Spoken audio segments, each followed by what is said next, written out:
Raindrops on roses and whiskers on kittens. Welcome back to the Festivus Series, ladies and gentlemen, at the Blood and Black Rum podcast. This year, we're celebrating the season with new and old. We might be bringing you some romance, a couple of Santa Claus killers, and a whole lot more. Stay tuned all Christmas season as we dive deep into the holiday hits. These are a few of my favorite things. Hey guys, welcome back to the Blood and Black Rum podcast. I'm Ryan from coldsploitation.com, and I'm joined with my co-host Martin. How's it going? Good. We're continuing our Festivus series. We're getting closer to actual Festivus too. So, that's coming up in a few days, right? Yeah, I think.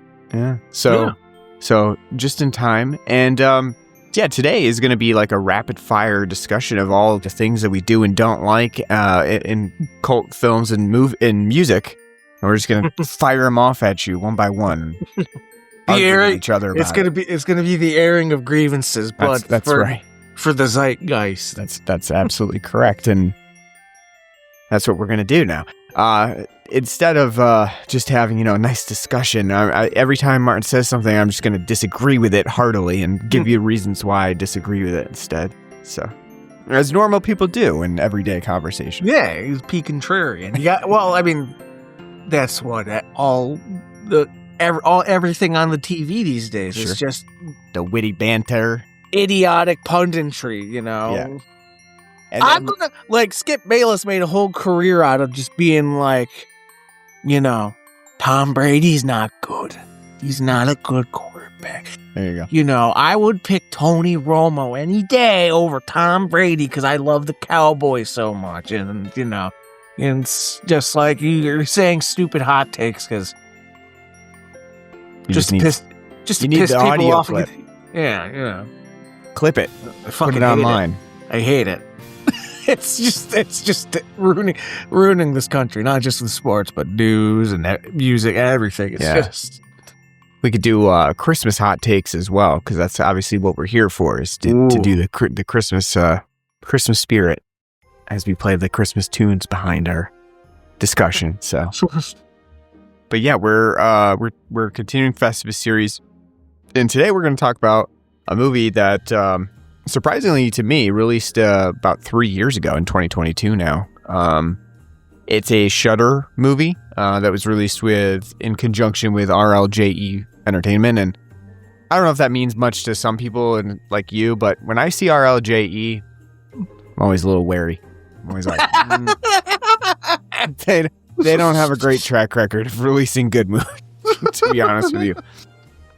But, way back in 2022, I actually did check this movie out when it first released for the holidays, because, obviously Shudder does they kind of are like the hallmark of horror movies, where they're like, all right, we're going to pepper Halloween and Christmas with horror-related movies that we're going to, spice out through the year. So, we gotta crank them out. That's right. Yeah, they're the doing that stuff and the hallmark of Christmas movies. So holy hell, I'm on the wiki for their filmography. Jesus Christ! Right, they got a lot of stuff. Yeah, and when I checked it out, I was not really enthused with the movie. At the time, and actually, I think I wrote a review for it actually at coldsploitation.com, and I think I also made a TikTok video at one point. We don't currently have TikTok anymore, but I think at one point I did, because I had so much negative things to say about it. I really just had to put it out there. And so, yeah, I at the time, I was not a huge fan of this movie, but you brought it up today. I gave you the leeway of picking today. And you asked about Christmas Bloody Christmas, and I said, sure, why not? Let's do it. Because though it's not a good movie, it'll give us a lot to discuss. Well, I also didn't think you saw it, because I mean, as I was perusing the Netflix and Tubi and other things, I mean, the selection of holiday themed films is starting to get, pretty thin, unless you want us to really just go into Sheberting gifts for everyone, which is fine by us. Yeah. And totally create a secondary podcast network where we just do that kind of thing. Yeah. But I was just, on Netflix and Tubi and all of that, and like nothing really. I saw that. I was like, hey, would you want to eat that? And Ryan said, sure. And he didn't act like he's seen it before, like maybe he had known of it. Because I'm kind of surprised. We usually like to say be topical. Yeah. So I don't know what we were doing in 2012. 2022. Yeah. Yeah, thank you. I don't know what. Well, I'm gonna look back and see what we were doing for Festivus then, but so kind of surprised we missed it, and here we are. And Yeah. I don't know. I guess maybe at the time I just watched it and I was like, ugh, we're not doing that. But I hadn't wanted to revisit it at any time in the recent past. But I thought, what, it's fine. Let's give it another shot. I'll try it again. I can tell you why. We were too busy doing God's work with the films that year. We did Home Alone 2. True. Boston, New York. Yeah. Honor Majesty, Secret Service. Oh yeah. Trading Places. Sure. And the Santa Clauses. Oh yes, right. When we had to do the whole series, first season of that one. Yeah. Yeah. I didn't. I don't know. We didn't feel the need to do it, but here we are today, and we're gonna do Christmas, Bloody Christmas. And the first thing that I think stands out to me, or even stood out to me when I first heard of the movie, is the really lack of creativity in the movie title. I'm just like, it reminds me in there's a Bob's Burgers episode where Linda has to start a song, like a random song at the Ice Capades, and she just has to fill time, so she's making up the song, and she's like, Christmas, oh Christmas, Christmas, you are so Christmas. And that's what this movie title always reminds me of when I hear it. It just sounds so made up on the spot. Like, what are we gonna call this movie? Christmas, Bloody Christmas. I don't know. Okay, well, hold on. 2 things. 1, Christmas songs are like that. Actually, I got 3 things. So you're wrong on that. Yeah. 2, if you're gonna do Linda Belcher, you have to have, H. John there. H. John doesn't do Linda, but no, I know. We gotta have him be like, you gotta shut up, Linda. You gotta shut up, Linda. Linda. I don't think I have the depth or range to go H. John, but hey, Brandon, come here. Yeah. What do you need, Coach? You're gonna put me in the game? No, Brandon, you're terrible. How can I have sex with your mother? Yeah. But no, that, and also I actually like the name Christmas, Bloody Christmas. I think it's good. Oh, so there you go. The first hot take from us is I put out something. And you think Christmas, Bloody Christmas is garbage, but you're one who's like, Christmas evil. That's wonderful. I like that one. Christmas evil. Christmas Eve turns into Christmas evil. I love it. Silent Night, Deadly Night, great. Well, that's different. I'm not throwing shots here, but I'm giving you shit about your, your untouchable. It's true. Monolith of Christmas evil. I don't know. I just think that the name alone does not bode well for the rest of the movie. It lets you know what you're in store for. It's true. It's a very bloody Christmas. Hey, it's going to be bloody. It's going to be Christmas. That's what you're in for. Yeah, I guess so. Yeah. I'll agree. So, again, you hadn't seen this movie, and you didn't. No, I had never heard of it. Never. Oh, I had not a single clue of. Yeah. No inkling whatsoever, And do you have any knowledge of the director, Joe Begos? I like his bagels. Begos bagels. Bagels. He should open up no, but when you go to his Wikipedia page, he's so prolific that they don't even know his birthday. Sometime in 1987. So yeah, I would say that the reason that I asked that is because he has in the more recent past, in the 2019 through 2023 range, it was kind of relevant in that there was a period of time where all of the horror periodicals were picking up his movies and being like, oh wow, look at this filmmaker to be, and low budget indie auteur that's, making movies. I think one of the more the ones that really stood out that he got some recognition for was VFW, which was kind of part of it was just relying on namesake alone. Like he just assembled a bunch of previous horror actors and got them all together into this one movie where they were, guys drinking at the VFW and like stuff happens at the VFW. So I mentioned that because he does have like, he has a particular style and a particular sets of direction that I think if you knew about him and you knew that he directed Christmas Bloody Christmas, you probably would have an expectation for the movie that you, per se, would not have because you didn't know anything about it. So you wouldn't come into that with any of the baggage. But for other people, I think the thing that sticks out the most is like he kind of is steeped in like this 80s culture. He's filming on a low budget quality film on purpose, or you could just call it because it's low budget. But he's like filming on 16 millimeter.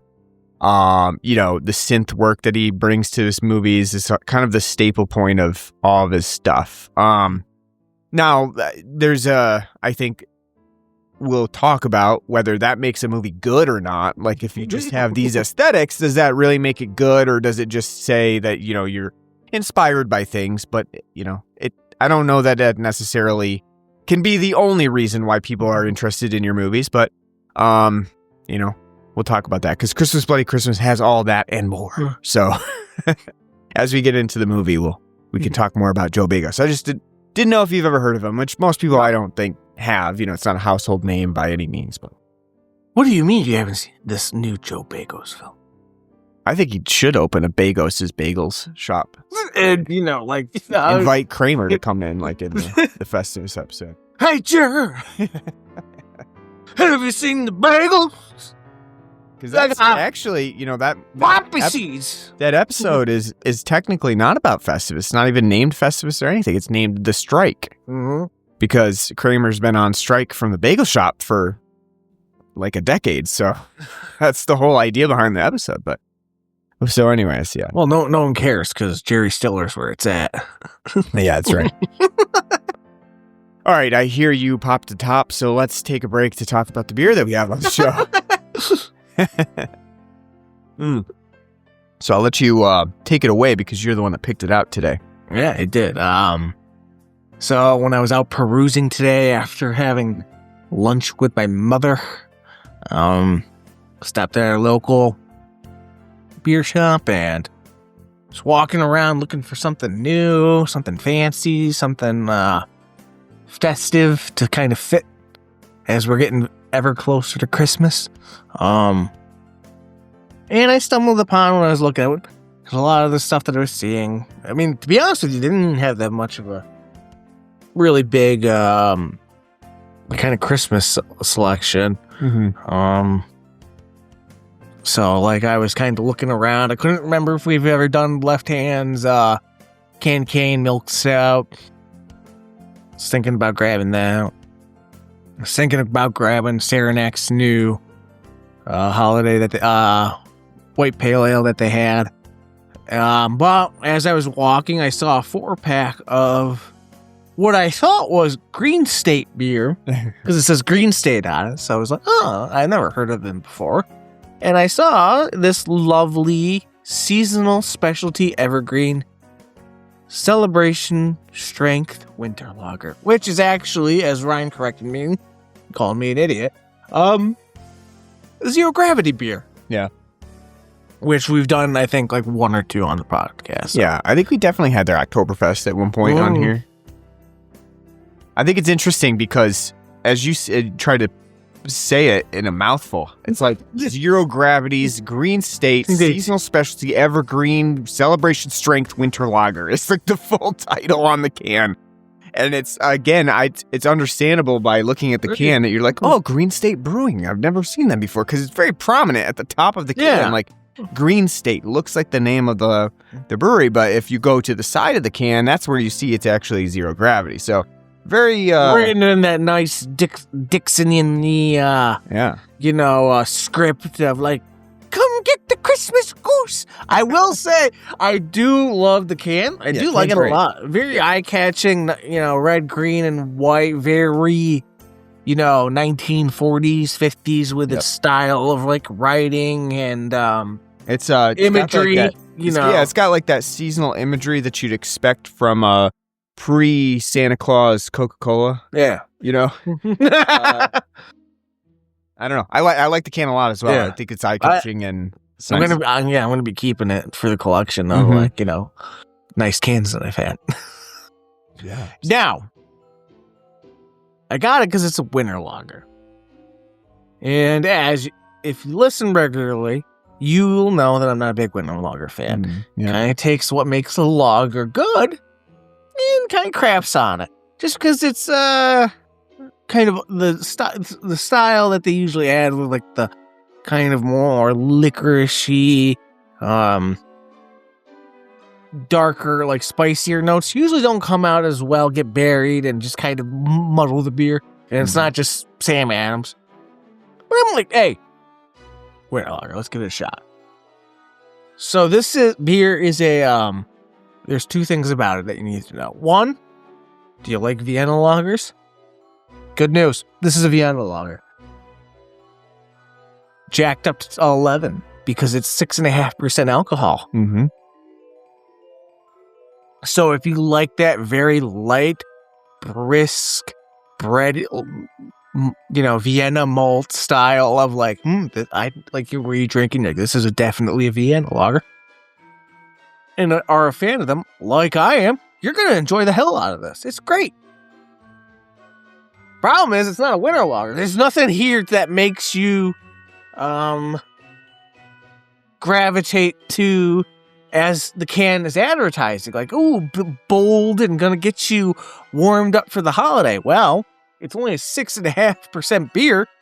So it's not like you're getting any high alcohol to it to make you warm you up on that alone or anything. Mm-hmm. There's no like nutmeg, coriander, fig, plum, rutabaga, like all the, holiday, spices and things that you'd expect to be tacked onto it. So it's misleading in that category, which shame on you for that. Like I said, it's not a bad beer. I like it a lot. I do enjoy and be a good Vienna lager.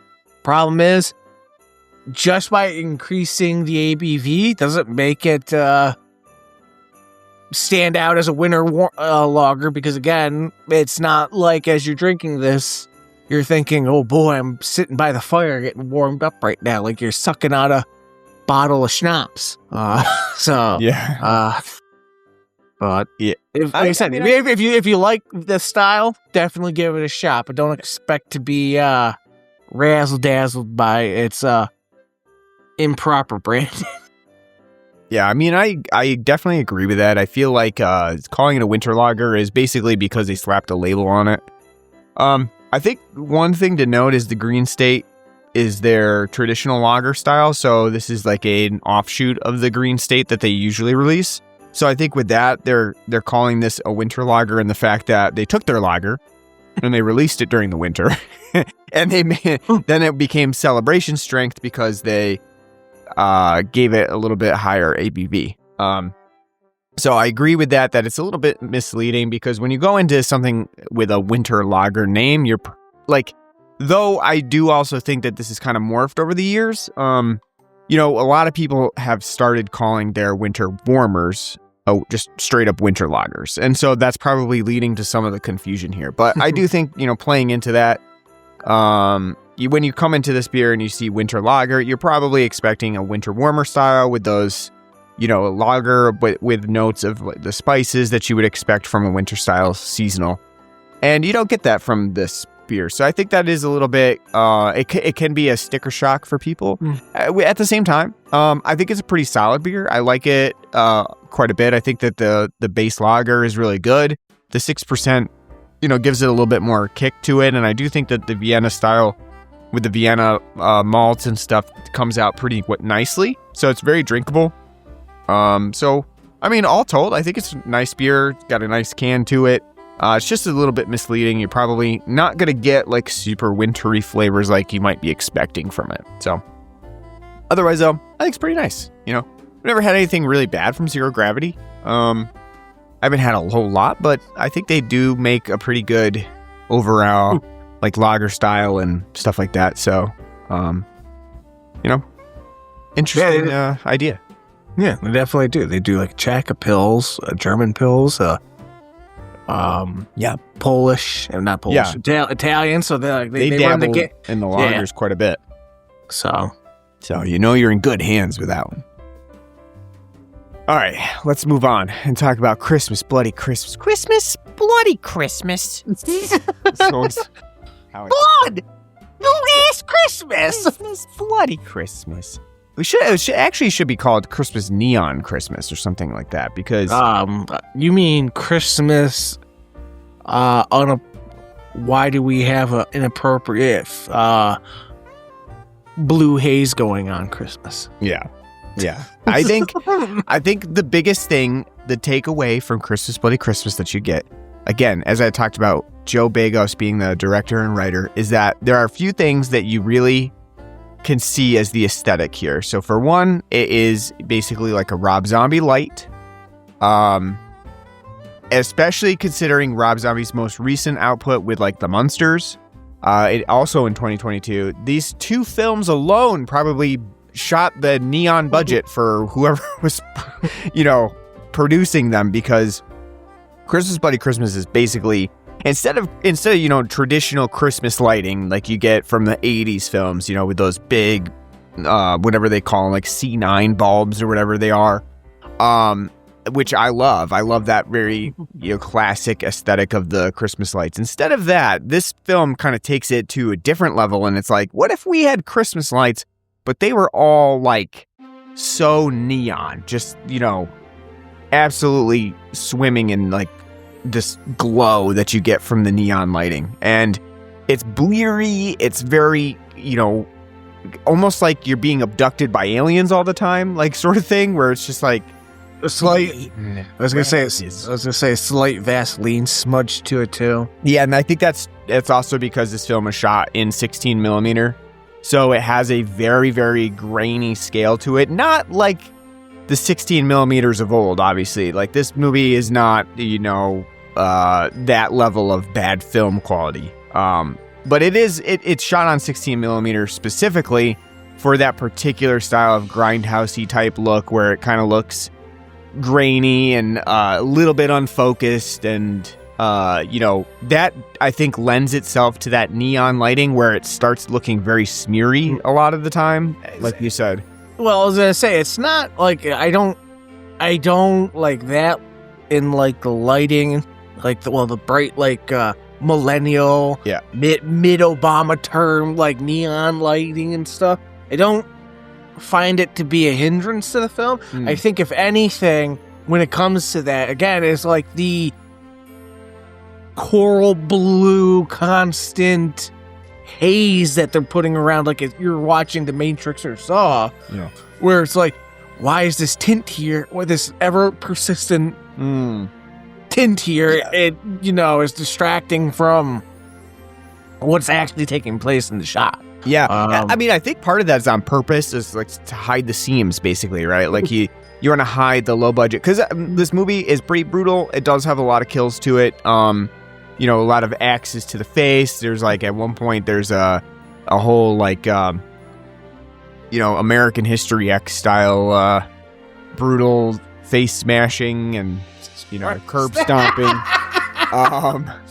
And I think I think that the bleariness of it sometimes is to hide those seams of like the special effects are really not great. Like you can definitely tell that they are very like fakey, plasticky looking stuff. I get it, but it's annoying. It's annoying when any film does it. Again, like when you sit down and you were watching the Costas Mandylor trilogy of Saw, you're like, God, Costas Mandylor is a fucking beautiful, brilliant actor. And why are you hiding him in this puke green? Yeah, this ever persistent pukey green, shit stain of the neon's not the problem with the movie. Well, you can, as I say, starting right off with the film with the whole Channel 83 little vignettes and stuff. You're like, oh great, this is a Rob Zombie style film. like everyone, even the kids are gonna drink the whiskey for Christmas because this is Yeah. And it's just like, oh god. I think It's not it comes across as it's not charming in the way that when Tarantino does something like that, you're like, oh, there's love into this. It feels like just blasé and there to oh, see, look what we can do this too type of thing. I kind of would. I kind of don't mind the Channel 83 elements at the beginning because I feel like it might have been a more enjoyable movie to just have it be flipping through channels like Robot Chicken style of just I'm not saying random mass Christmas things that are happening on the TV. Yeah, no, that'd be cool for if it was I'm drawing a blank, I was gonna say a compilation, but a serial. Mm-hmm.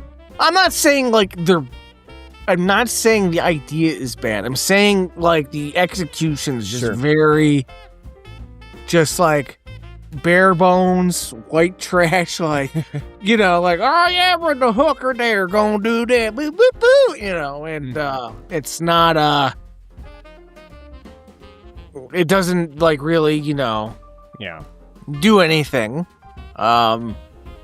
Like I said, it's not a bad idea, but again, I think it's just not, there's not an intrigue, you're not watching if you were to watch, say, Grindhouse, and you're getting those trailers Nazi women, wolf, werewolf, blah blah blah, And I do think that the opening with the TV commercial is kind of a cop out of how the film tries to explain this robot Santa figure that's plaguing everybody, because it's almost like blink and you miss it explanation of this Santa of why this film exists. Yeah, exactly. It's almost because that there's that opening intro where they're like, well, check out this robot Santa. Who wants a robot Santa? And no one's asking for a robot Santa. It's not something that you would be advertising. Come down to whatever it's called, DW Doomers, and buy our, I can't even remember what the stupid store is called, RW whatever, and come down and buy and check out our robot Santa for some reason. It definitely feels like it's kind of the idea came first, right? It was what if we did Silent Night, Deadly Night, but a Terminator style, and there's a robot in there, and then afterwards they were how do we get that into the fucking movie then? So hold on. According to Wikipedia, you saw the same thing I did. Okay, yeah. It absolutely did start out that way. It was basically what if we made Silent Night, Deadly Night? And people were go on, Joe. And then Joe was like Terminator. And they're whoa, Joe. What? Well, which is stupid, because it's not Silent Night, Deadly Night is some sacred cow that it's yeah, why not? True. And the other thing too, the whole genre and the style of film itself lends itself to listen, if you're gonna take that and do something with it, you're obviously not probably gonna do a better job. So you might as well go. I absolutely can agree with that, because it's we're entering territory of this is already a sub genre of horror, is a Christmas themed movie where a killer Santa attacks. It's the idea is not when you go to Silent Night, Deadly Night and you're trying to remake it and someone throws out what if we did a Santa that kills people, and they're brilliant. It's the same idea of every single movie. They've done it, at least Silent Night, Deadly Night 5 tried to do a little, not a good movie, but they tried to do something different with it, And it's topical too, because again, they both came out in '84, so and they're both slasher films, so I can appreciate that. Speaking of that whole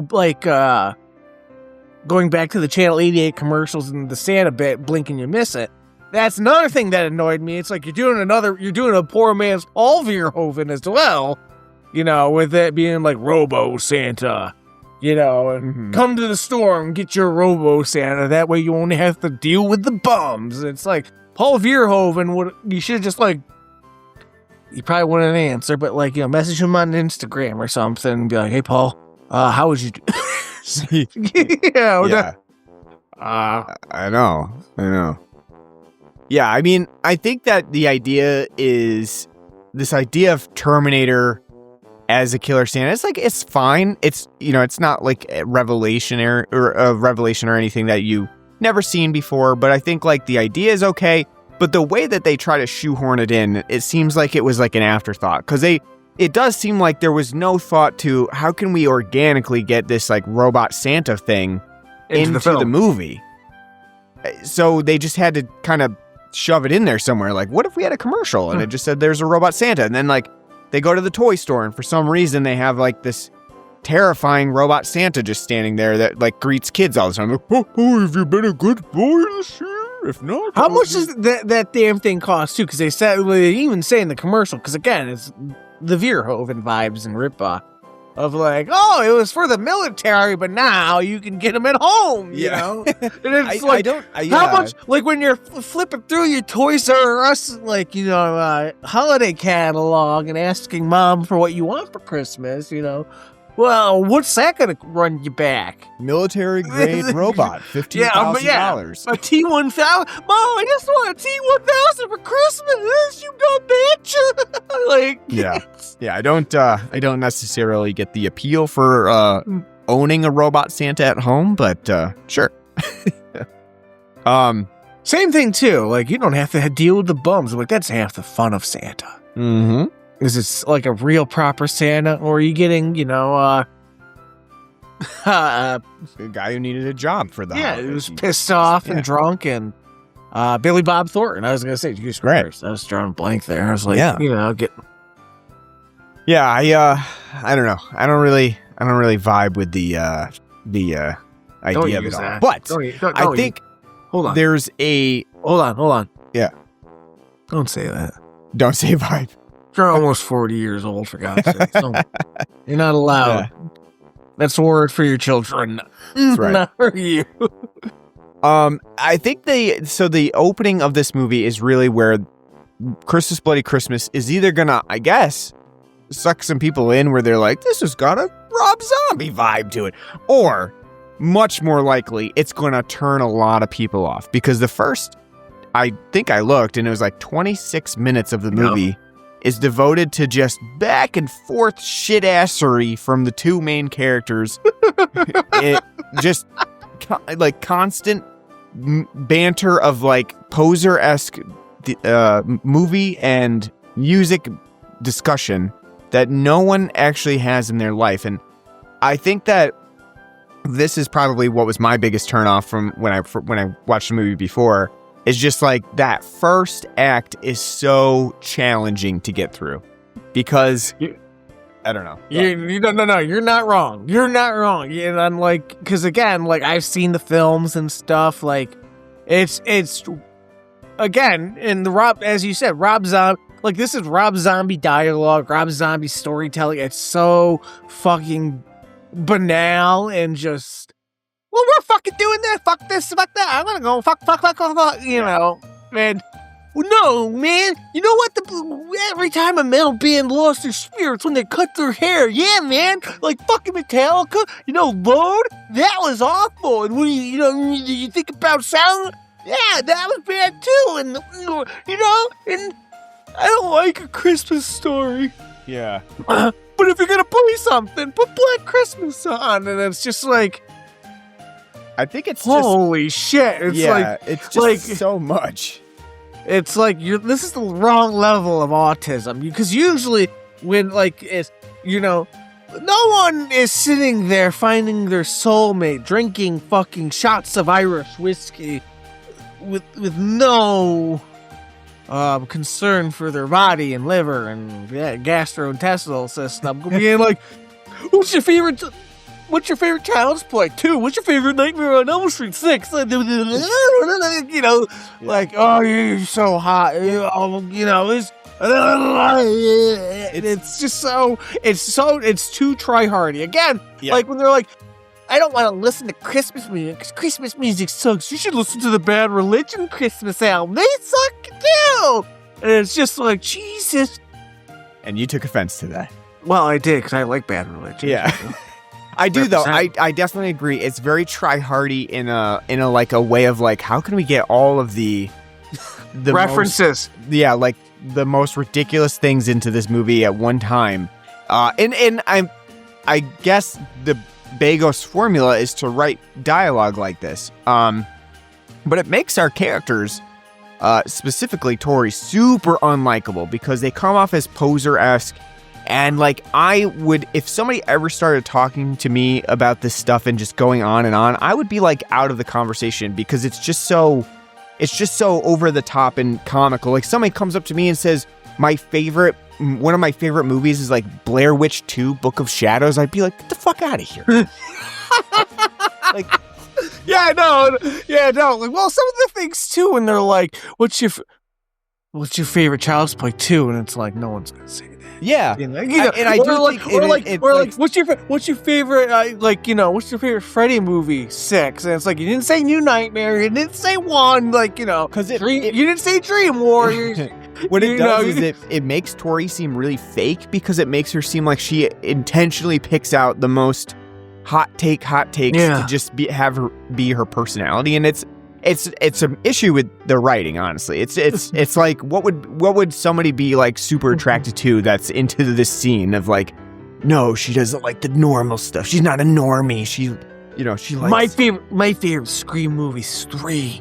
Yeah, I know. And like, I guess too, the thing that makes me laugh a lot too is like just the amount of stuff that's shoehorned into the background. Like one of the things that was like very prominent about this movie, and I guess was part of like the discussion about it when it released, is that it has a lot of Vinegar Syndrome stuff in the background for some reason. Like they have, if you look quickly in the background, because of this record, basically the whole first part is set in the record store before they move on to the bar. And when they're in the record store, they're like a record / movie shop. They have VHS tapes and Blu-rays and stuff like that. It's like an FYE if they didn't switch over to just Funko Pops. Yeah. And so like if you look in the background, you see a lot of stuff. Like you'll see like Vinegar Syndrome Blu-rays that they've released, and you'll see like posters in the backgrounds of shots. Like Killer's Grasp is in one, which is like a really like if you're there's no one that's, I would say, like a fan of that movie where they just like, I own a poster of Killers. It's not like a popular movie at all. I have a very rare Laserdisc version of Mako. Yeah, exactly. That I have out like that. It's kind of like just like random shit in the background. Like, there is definitely like there's a Spookies poster in the background too. Vinegar Syndrome released that, and that does have its cult film followings. But like most times, the stuff that you see in the background is like, this is not someone's favorite movie. They would not have a poster of this like really low budget movie that no one has ever heard of besides like hardcore collectors before. Not only that, hold on. That bothers you. Not the fact in 2022 in this literal podunk town that the whole town's there to go be at the record store. You're not wrong about that either. At the beginning of the film, guys, it's like Christmas, guys, 9 o'clock. What are you here for? Packed. I'm looking for a Christmas present. What should I get? Did you get your girlfriend Wasp? You should get her a Wasp album. I know. No, she's very religious. Go with Striper instead. Get a nice, It's funny because when they're fucking stupid. When they're walking outside in the VH, you can see on the sidewalk. There's like, it's like a Hallmark setting. Yeah, because it's literally like 3 stores. It's like like a corner in a Western movie.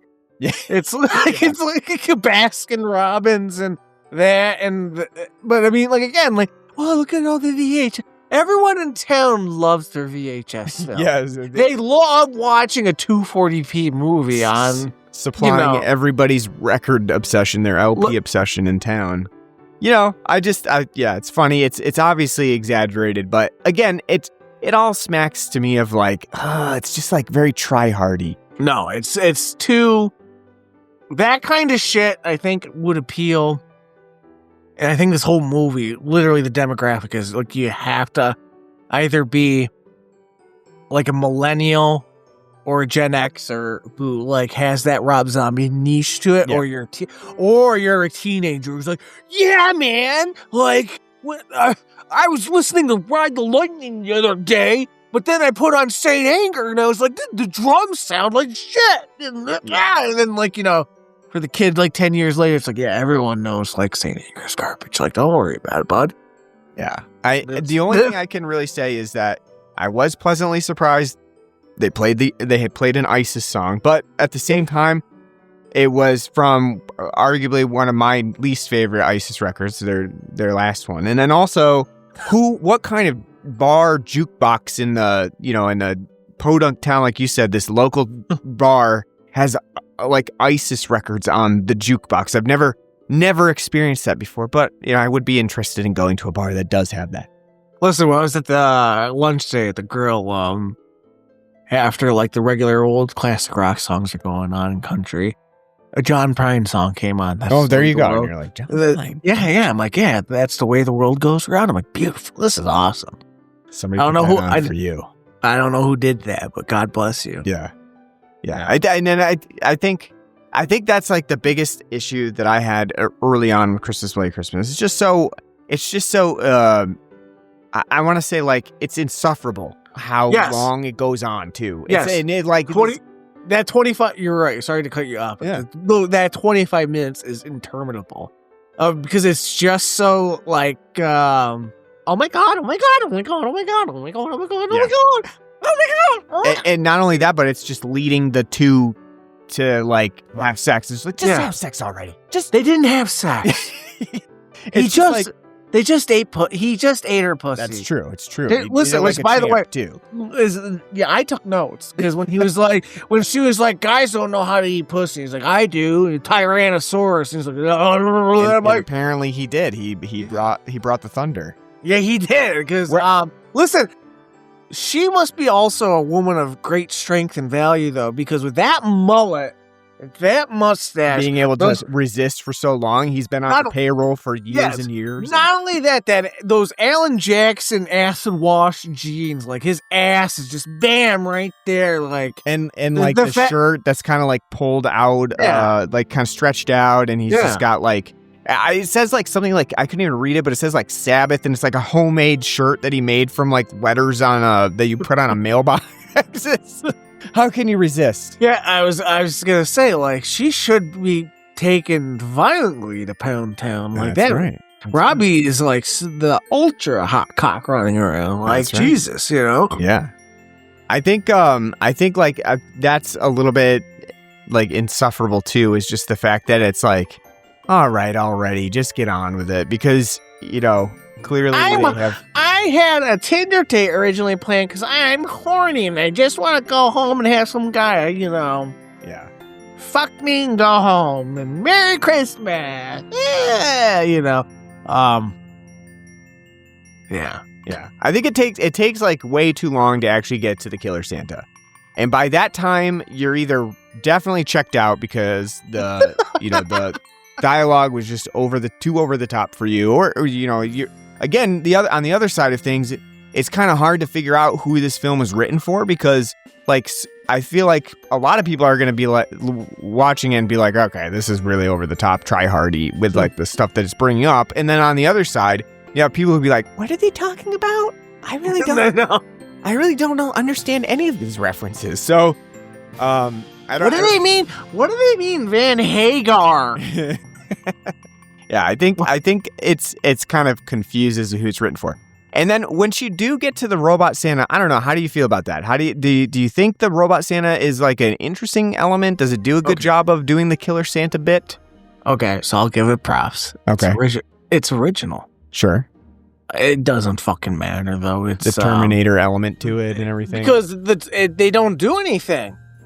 Like, to make it, like, spooky or roll into it. Like, they should have had the goddamn Terminator Santa as it's, like, riding up, like, those sleigh bells just keep ring, ding, ding. Like, to give it more of a horror presence. And we know it's a robot.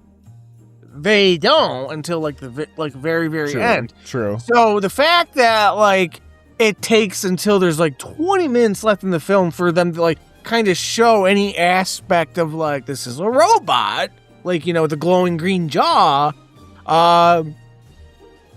totally missed out. They don't, like, it feels like Terminator Santa's here just to be indestructible, instead of really kind of leaning into it. It's not like you should have taken notes from, like, Terminator, and have your Terminator Santa be able to, say some witty things, be, creative. Like, because they do mention, again, blink and you miss it, when they're, like, in the toy store, when someone's like, oh, that robot Santa or whatever, like, oh, yeah, no, they got all recalled because something's wrong with them.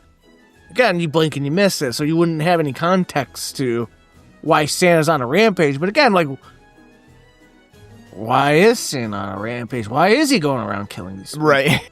There's no rhyme or reason to it. He just malfunctions and starts killing people. They might as well have just gone like the Futurama like route and like of Robo Santa with John Goodman and be like, he goes around and he punishes those who have been naughty by like, killing them. Would have been triggered by Jay just having a giant lead pipe and gaping. That's why. I know. They've all seen this cock and it's huge. It's huge. Her pussy's gaped, He's like Soda Can from Orange is the New Black, right? Yeah, I know. Don't you all talk about your friend's dick like that? Like, oh yeah, big, round, beefy. Love it too. I don't know. I just and your friends waddling around like, oh yeah, he gaped me. He gaped me. Yes, yeah. You're always just common coffee talk discussion, especially with your coworker too, which it's like Sex in the City. Yeah, it's like the other thing about Tori and Robbie, which is going to be awkward. Like, if he didn't die in the movie, but it would have been awkward. After New Year's, all this, coming back from New Year's and be like, hey, so are we going out now? No, just a fun time on Christmas Eve. Can we have sex? No. Yeah. It's just. But I eat your pussy. I'm blue ball. Yeah. Oh, sucks for you. I think it's like again, it's just this weird dialogue that's very Rob Zombie-esque that doesn't really sit in reality. And not only that, it's the fact that like these people shouldn't even be able to have sex. Robbie should be having whiskey dick to the end of time. Yeah, exactly. They drink like 3 fucking whole bottles of like Irish can whiskey. Even stand up. But between the two, they're ripping spliffs while they're walking around. Like, I feel like this movie never happened. It's all in their head because they're had to be. Suffering alcohol poisoning and their brain being rotted out from all the dope. It's, I think like your point stands of like the Santa not really being that interesting of a character, despite the fact that it's a Killer Santa robot. It's like for the most part, the Killer Santa could have just been a literal Killer Santa. Like it could have just been a person, because that's kind of how the film mostly treats him. It's like, it doesn't matter that it's a robot. It's just a guy walking around with an axe, just like out of Silent Night, Deadly Night. He's basically Michael Myers, dude. Yeah, and just killing people. And it's really not that interesting. I feel like it's done in such a way that is kind of almost at parts boring to even watch, like this Killer Santa go around killing people. It's just really not that interesting. Because it's just an axe. He's just running around with an axe. So, which again, it's like any film that has a Killer Santa, it's like, well, he's got to have an axe. It's like, and then have him have a candy cane or something. Like you can do a billion things. He doesn't have to just do that. It's if you're gonna veer off into fun time land. Yeah. You might as well, Yeah. not try to be like, by the way, the killer robot Santa's gonna just carry an axe around. Yeah, I agree. I mean, I think it's really boring, and it kind of cheapens the effect of it being a robot. And then the robot element, like you said, doesn't really come in till the last moments of the movie, where especially where it becomes sort of like that Terminator element where all of the the cybernetics is melted away, and you just see the robot beneath. And at that point, I think that the movie goes on way too long, even at only 96 minutes or 86 minutes, I should say. The final act is super drawn out, because it's like just Tori running around in the record store, and it just kind of keeps going, and it's almost comical at a certain point where it's like, all right, how many the robot's dead. No, it's not. How many red herrings there are to its death? Yeah. I remember that being another one of my biggest issues when I first saw this movie. Is like, the middle portion, it's okay. It's got majority of the kills. Some fairly okay practical effects that are masked by the 16 millimeter footage, but towards the end, that conclusion is just like, it just won't end. It just will not stop and it just feels so long, and drawn out, and just like very little suspense to it. I don't know. It just doesn't have the pacing that it really should have with a movie about a fucking robot. No, I was yelling like, you dumb bitch, you should have taken him to the compress place, like fucking, They don't Sarah have Connor. they don't have like a local lava dispenser around. A molten lava factory, around in the city. A salvage yard. I did like the fact that it doesn't end super pretty for her, because she gets her fingers chopped off and her her leg broken. But but again, no, you're right, because that whole bit is like, holy shit. The film can be totally summarized in first act, boring and gonna piss you off because of how, as you said, poser it is. Yeah. Second act, that's where some of the fun is. Third act, oh my god, you're doing a very poor man's Terminator right now. Just fucking even from the synth soundtrack of like, dun, dun, dun, dun, just fucking wrap it up and let's go. Like it's as you said, the fact there's 7 different stabbed them and lightning, and then it's just like, Jesus Christ. It's almost like as they're filming the scene, they're like, we gotta add some more. We don't have enough runtime. We have to get it to this certain amount of runtime. Yeah. To for it to Shudder to market it. Yeah, it's gotta be almost 90 minutes. Yeah. I definitely think that it is definitely an issue where this could have been an okay short, because it has very, very little content to actually sustain a movie, because again, you need 20 minutes of them just having exposition about what movies they do and don't like. I mean, it doesn't really go anywhere. And so I think it could have been an okay short. It doesn't have the amount of content to sustain it for a full 90-minute movie, and it tries to stretch it out as long as possible. One thing I think is really funny too is how outlandish the responding officer is when she gets arrested.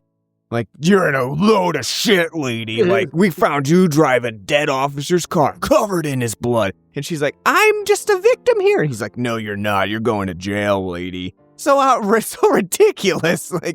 Not only that, though, too, the fact that every time the cops are involved, it's just it's 3 different times she's saying, you have to believe me, we have to stop him before, and then they get, disappeared off the earth, it's okay, when the Officer Davies thing happens, that's cool, that's tense, he shows up, he's got a shotgun, he blasts a guy 3 times, and he thinks because he doesn't know it's a robot, he's like, you're fine, you're safe, but to do it 5 times in a row, it's okay. Yeah. I agree. This isn't interesting. You're getting boring now. Yeah. That's the biggest thing, I think. And again, it's just the film ultimately feels so derivative. It just feels like, again, it really, really does feel like this started off as a Silent Night, Deadly Night, and they didn't want it that way, so they just had to pivot a little bit so that they couldn't call it Silent Night, Deadly Night for obvious reasons, rights reasons. So they're like, all right, we're just going to do the exact same thing, but we'll just add a robot. And it really does feel like that was the epitome of the concept was like Silent Night, Deadly Night with robot. And then they wrote the script around it. And then even then, it barely has a script. It has very little to it that would make it interesting for people to watch. So I don't know. I feel like there's a subset of people that probably will find this movie cool. I don't know. I don't want to disparage those types of people, but at the same time, like, I'm looking for a little bit more than that, than talking about movies that I may or may not like and Killer Santa that smashes people's heads with an axe. So, I don't know. What else can we talk about? Car explosions. Yeah, this movie has a number. Film gets a 10 out of 10. Jesus, it's like a fucking Death Wish 2. Yeah. Hey, that ambulance just brushed against the car. Whole fucking block's on fire now. Like, it's like, like that part, like, I messaged you. I was like, holy shit, that's awesome. Like, it doesn't make any sense. It's like, all right, cool, let's go with it. Yeah. Yeah, I do like, too, the fact that she gets to pilot, like, 2 out of 3 of public responders' vehicles in this movie. She gets to drive a police car. She gets to drive an ambulance. She's only missing the fire truck, and she would have had a trifecta there. Lovely. What else? I mean, I think we pretty much covered it. We didn't talk about the synth score, which I feel like is probably... Even though it's, fairly good, it's got like a nice little like synth wavy score. It's very minor. Actually doesn't play that much of a part in the movie, and I would have liked to have seen it actually be a little bit more pronounced, because I think it probably is one of the only good aspects of this movie that it brings some sense of like non-genericness to it. I think if you're into that sort of thing, it's got a pretty nice soundtrack. I liked it. I thought when the synth score came in, it was nice Carpenter style, like, patches and notes and stings. The problem is it's not that the score is underutilized. In fact, the film is just plagued with the score. Sure. Ever present, omniscient, it's always there. But the fact that you got like in those moments, like that nice synth score, like to highlight it to like, oh, something's going on. Like, just like this random metal riffs and like Jimi Hendrix like style song, like, it's 25 minutes long, and you're like, what does this have to do with anything? I don't know, but boop, boop, boop, boop. Yeah. Like it broke out the Star Spangled Banner, Jimi Hendrix.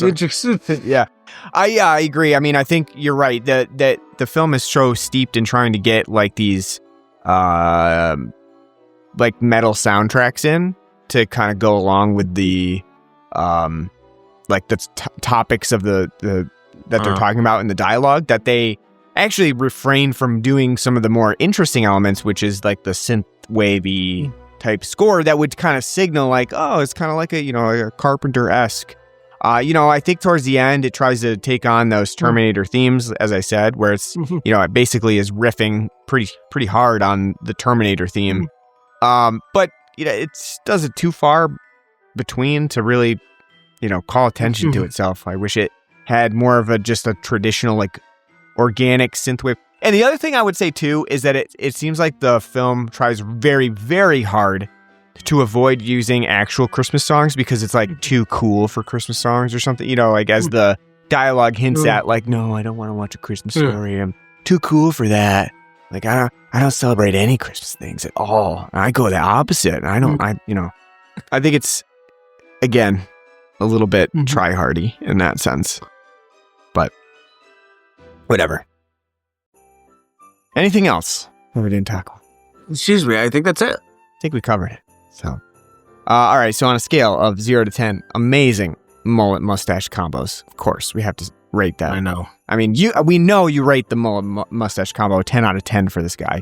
If you actually, that man, our lead man is so dashing and handsome and beautiful. Like, It's funny too because if you look at what he normally looks like for other movies and like his photo shoots and stuff for IMDb, he kind of more looks like Sean from Boy Meets World most of the time. So it's like when this boy meets world. I mean, I think he really should stick with the mullet mustache combo. It really works better. But anyway, what would you give? He should have. He should have been like play of the month for like 12 months straight. You know? That's right. I think he probably was. Had to have been. She doesn't fucking pay him well. I think he's the only other employee. So, I mean, like, but goddamn though, it is beautiful, and I wish I could fucking grow that now because it's like, gosh. I did like the line when they were in the bar and like getting the shots and stuff, and the sheriff's like, "Easy there, super cuts." like that's pretty good. Pretty good, pretty funny. In spite of the fact that, again, all the cops at the station are Rob Zombie-ified. It's like everyone's got to look like it's 1974, mutton chops, biker stash. But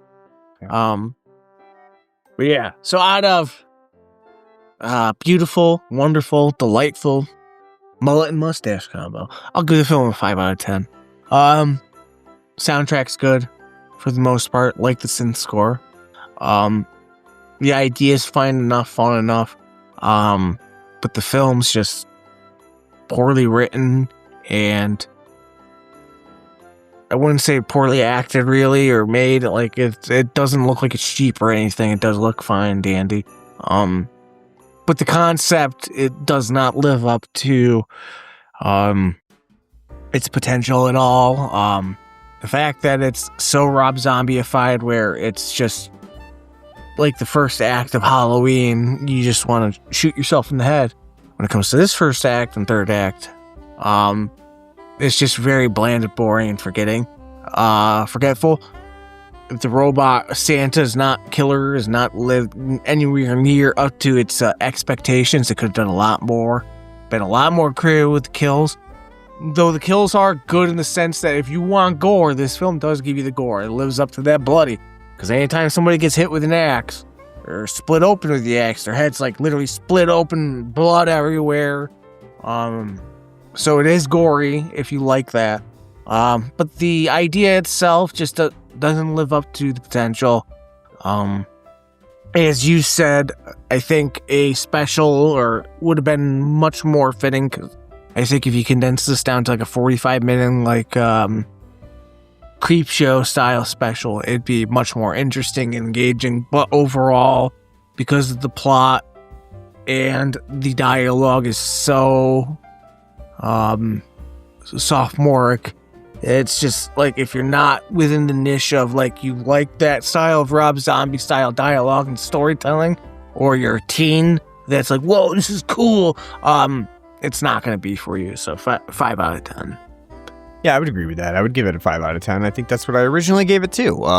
I didn't, watching this the second time, I didn't really like it anymore. I think it's pretty basic in the way that it presents everything. Like on the surface and what you see on the poster and everything, that is exactly what you're getting. Neon lighting, a robot Santa that's basically Silent Night, Deadly Night with a robot. Not really engaging movie content for the most part. Annoying characters that are, straight out of a Rob Zombie movie that you basically cuss all the time and, make dark jokes and offensive jokes. And it's very over the top and probably for most people pretty unlikable. And so I think that's going to turn a lot of people off from the movie. But if you do stick around, what you get is some okay kills here and there. Do have some good gore to them, but are overall pretty basic in the way that they present the kills with this traditional axe killing. And overall, I think it's kind of a boring movie, even with the robot Santa element that drags on too long. The neon lighting and the 16mm bleariness of the grindhouse aesthetic, you'll either like or you won't like probably. Again, I'm more of a traditional lightist for Christmas, so to me the neon doesn't really. It's really very colorful movie. Don't get me wrong. It doesn't really scream like Christmas to me or anything. It screams like 80s strip club. Or at the same time, like, you know, definitely pales in comparison to something like Suspiria, which also utilizes very, you know, over the top, drastic lighting and colors, but does it in a nuanced way, and to a point, instead of like just draping everything in neon everywhere. So, well, the Italians can do color because they can't dub. That's right. Yeah, and they at least got that down. And I agree with you. I think that this movie, it definitely doesn't look cheap. It doesn't seem cheap. You know, it definitely has a lot of, you know, whatever the budget was. It certainly makes use of it, and you know, well made enough and well acted. But I just think that it's overall not a good idea or plot line, and you know, suffers from that. So 5 out of 10 for me as well. All right. So that's our episode on Christmas Bloody Christmas. We got one more episode on deck before we hit Christmas.